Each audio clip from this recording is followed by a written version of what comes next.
হাওড়ার উলুবেড়িয়ায় ভয়াবহ পুলকার দুর্ঘটনা। 3 ছাত্রছাত্রীর মৃত্যু, আহত 2। স্কুল থেকে ফেরার সময় নিয়ন্ত্রণ হারিয়ে পড়ুয়াদের নিয়ে পুকুরে পড়ল পুলকার। হাইকোর্টের অনুমতি নেই দক্ষিণ চব্বিশ পরগনার মন্দির বাজারে পরিবর্তন যাত্রায় শুভেন্দু। বাসস্ট্যান্ড থেকে জগদীশপুর মেলা মাঠ পর্যন্ত মিছিল। এসআইআর নিয়ে ফের মুখ্য নির্বাচন কমিশনারকে মুখ্যমন্ত্রী চিঠি। পক্ষপাতের অভিযোগে ডেটা এন্ট্রি অপারেটর নিয়োগ পদ্ধতিতে আপত্তি, সিইওর ভূমিকায় প্রশ্ন। উত্তপ্ত মৌলালি, পথে এসএসসি চাকরি প্রার্থীরা, মিছিলে বাধা পুলিশের। ব্যারিকেড ভেঙে রুট বদলে ধর্মতলায় চাকরি প্রার্থীরা।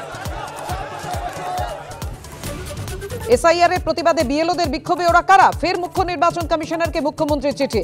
ভার্চুয়াল বৈঠকে অভিষেক। সন্ধ্যে 7টায় দেখুন সুব্রজিতের সঙ্গে। ভোটের আগে ফের ইস্যু রাম মন্দির। কাল ধ্বজা ওড়াবেন প্রধানমন্ত্রী। দীঘার জগন্নাথ মন্দিরের পরে শিলিগুড়িতে মহাকাল মন্দিরের প্রস্তুতি রাজ্যের। সন্ধ্যে 7:30টায় দেখুন পাপিয়ার সঙ্গে।